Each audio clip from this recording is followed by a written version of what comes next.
Wassup? It's your boy T-Bear and the Reaction. So this is today's Music Mondays.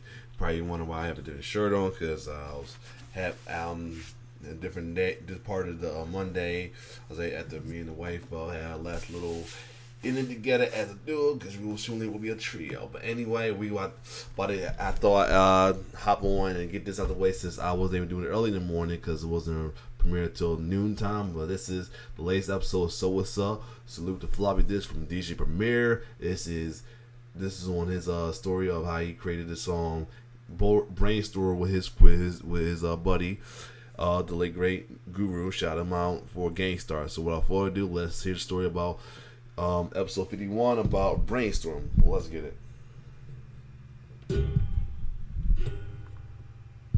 I'm DJ Premier and I present to you So What's Up. Here we go. Okay, computer. Run it back.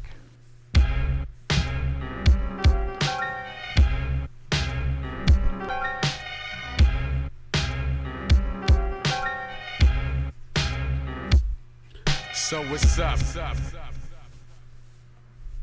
We're back for another episode. And this one, again, we keep getting requests on Twitter, comments in IG, Facebook, you name it. There's always certain people that's like, hey, do this one. But keep in mind, a lot of the discs I'm still looking for, because I have boxes and boxes and boxes of discs. And that's why we have to search and find, and sometimes that's what makes us go, ooh, that's a good one, let's do that episode. This is a request of one of my favorites. I already said, my Steve's was one of my favorites of all time. And that episode is already... And can you get rid of that shirt right there? I think this is on those about the playoffs. I guess they beat the Phillies, though, with the Michael Jackson Punch-Out, though. No point, I'm not too familiar with it, but it's a dope album cover, but let's keep going. In the mix, episode 49. This episode, I just happened to run into, checking my tweets, and a guy on Twitter named Aesthetic P had this request. Should I play the request first and then show you the disc? Because I just found the disc. Check the request. Yo, peace. You already know who this is. So I'm sitting here listening to some fucking Starr, you know what I'm saying? And I'm over here just like peeping one of my favorite tracks. And this video is actually going sent out to Primo. If anybody can tag Primo in this, man. Nice. So he has this show called So What's Up? And basically he's going over the majority of the classic tracks that he did. For him, as far as Starr, he's done tracks. We all know Primo's resume is of course. Yep. Timeless. Including Biggie. So, but one song that I really would love to see him do is fucking Brainstorm, bro. Brainstorm is just off the chain. Like, first of all, I want to know where the inspiration came from for that particular song. And then where did those drums come from, bro? Those drums are sensational. I can't wait to hear this. I find myself dancing to the track like every other It must day. be a deep non-single Starr track that you gotta be like listen to the albums and listen to hear this one, because he's like described as pretty dope. So I can't wait to hear this. And I put it on. This shit still sounds like the shit just came out yesterday. Please, Primo, if you get back to me on that, if you could do an episode on Brainstorm, that would be fucking epic. I appreciate it tons. One love. Peace. Now that you've seen that, we found the disc. Well, like we always do. There we go. Brainstorm from the Starr album Hard to Earn. 1994 is the release. But in 1993, we did have singles. Mass Appeal was in 93 before the album dropped. But when we were putting this album together, first of all, this is not during the internet, so you'd either read about it or hear about it from people that were just saying certain things about my production style. Right after the Daily Operation album in 1992, going into 1993, there was a lot of talk about two things. Premier always just uses jazz samples, and technically I was during a lot of the phases of our career. But things like that make me like to show you that I'm not one-dimensional, Okay. multi-dimensional. That's what's up. With that, let me show you how far I can go into the stratosphere with giving you different sounds, but still giving you that knock. All right? So with this, I started getting into sounds that just sound like galactic and just space sounds and just things that are just left of center, but still the drums. I'm all about drums. Everybody knows that. I'm all about my bass lines because those are my two expertise positions of what I do.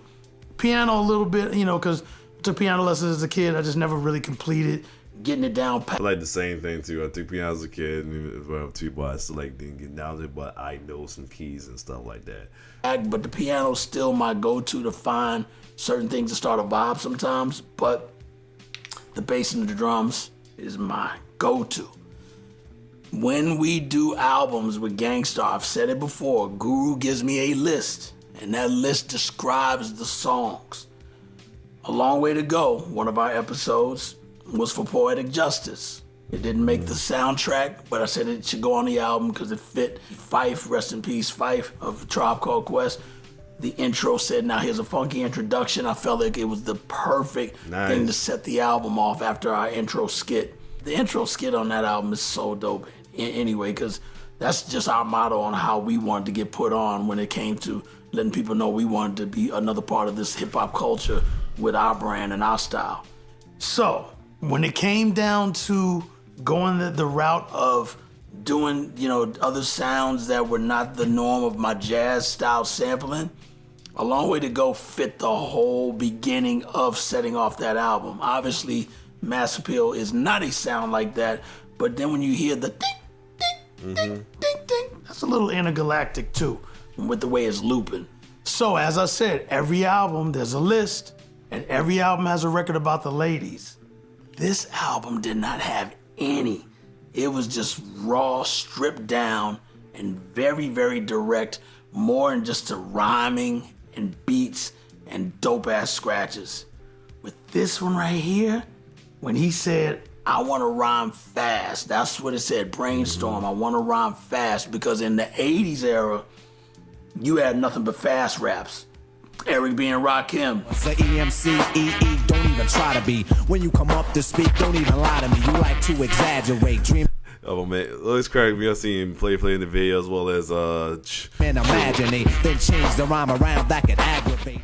Big Daddy Kane, Raw. 24/7 killing like a villain. The meaning of raw is ready and willing to do whatever is clever. Take a loss never, and the rhymes I bust coming off as a must. Cool G Rap and DJ Polo. Boy, come on, get with this, cause you can't diss. I'm burning your ass like syphilis. A fast brother, you're just a lover with a slow hand. I freeze them seas as the frosty the snowman. No man. So everybody during that era, going from even though we're from the late 80s going into the 90s, we were doing fast records too, like Got You and Cause and Effect and records like that. But as we continued to do more fast records, the tempo started to slow down into the 90s and people stopped doing it. But on this album, he said, yo, fast rap to show my skill. I was like, all right, then I'm gonna keep it real stripped down. I said, but one thing that definitely has come into my head on the creative side, I want you to still be rapping and I want to be fading the song out as you're still rhyming. Wow. And just bring the fader down bit by bit and you just keep going. We'll find a spot, just keep going. And that was one of the most favorite parts of creating that record. But the drums on here had to be very, very aggressive.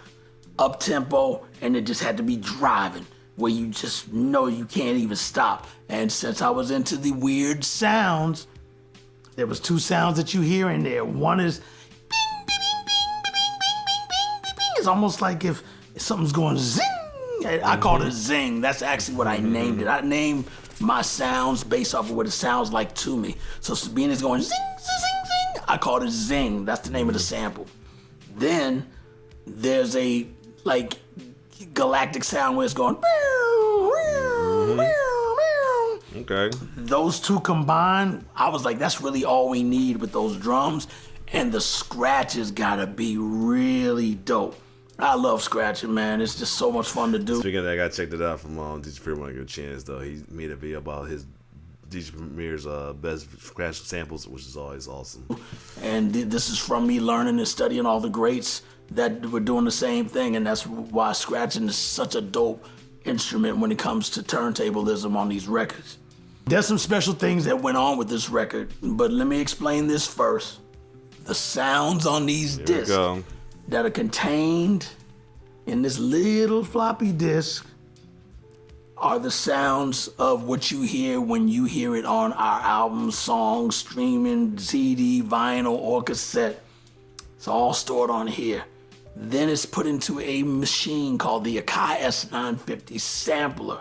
That's like I call the weapon of choice to put it in there. Then we trigger these sounds that's on here through a drum machine, which was called the MPC-60, the Roger Lynn version, MPC-60 or the MPC-62, also made by Akai. Man, I'm sweating, so that lets you know this is a hot one. So we're gonna take it even hotter. So let the sweat drip, it's all good. Anyway, so from that point, it is then laid to 2-inch tape, reel-to-reels tape machines, not a digital process yet. We weren't on Pro Tools yet. And like I said, the sweat keeps coming, the air conditioner's off so that you can hear me clearly. And let's get to the next stage of this. It is then run through a thing called time code, which is it's also called SMPTE. All of that is then regulated by a small little box called the Roland SBX80. That's what kept everything in time once you hit that play button on that tape machine to make all the equipment sync up together. Now, what's so special to me with this song is not only the way that we did it to put it on the album and how stripped down it is. The best part was when we went on tour in 1999 with Rage Against the Machine, the crowd there wasn't into Mass Appeal and, Code of the Streets. Those songs weren't even working when it came to that mosh pit crowd. So we said, let's change our entire set to more aggressive records. There's a break in the show, which I got the footage right here to show you. He is sweating. When we want to get to the next record before Militia, we go into a part where I tell the crowd, if you really want to get your aggression out right now, when I drop this beat, I want y'all to wild out. And as soon as I said that and I said, ready, here we go. When I drop this record right here, I want everybody over there. Back then, I used to love how he had a little setup right there. He had the two turntables on one side with mixing on the other. Like, most time it's like mixing in the middle and no, but he has to the side though. Up there, and on the floor to wild out. Y'all ready? Let's go.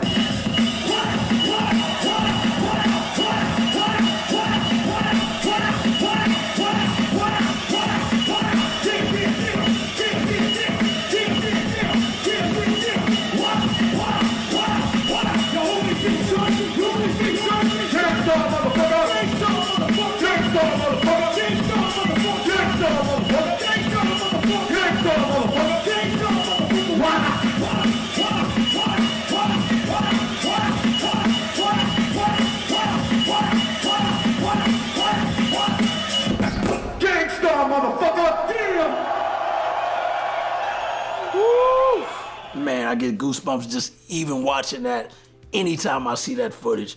And that was in Rennes, France. So shout to France. Wow. That was always awesome. Big Gang Starr fans, and you see that crowd and hear that energy.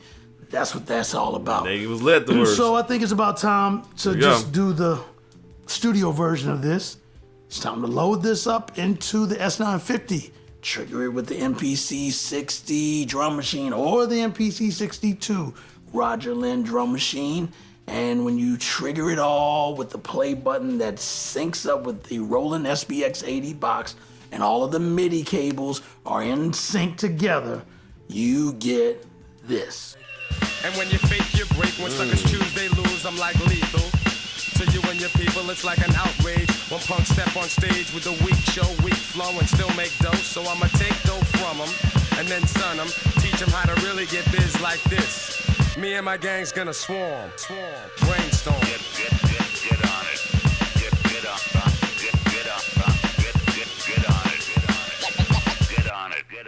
It takes at least two to tangle, so you could get strangled from any angle. Cause I get buck on ducks. All the sexy girlies wanna push up close to the man. So there you have it. It's just a combination of just structure, of letting the rhymes have a space to breathe and still giving you the beat that you just can't even deny where we're coming from when we pound that beat out. And I haven't sweated in any of these episodes, but this one was worth the sweat. It's a workout, and y'all already know. That's what's up. Yep. 1, 2, check. I get down and dirty, and my sounds are worthy of respect. So I'ma flex my text. It's like a major takeover. Chumps pass the mic over. Growing more and more nervous when That's what's up. A nice little episode of So What's Up. Salute to Floppy Disk though. So there you have it. So other than that, if you like my reaction, like, share, subscribe to your YouTube channel, as well as keep us in prayer as we get ready to welcome a new life. Just your boy T-Bird signing off. Love.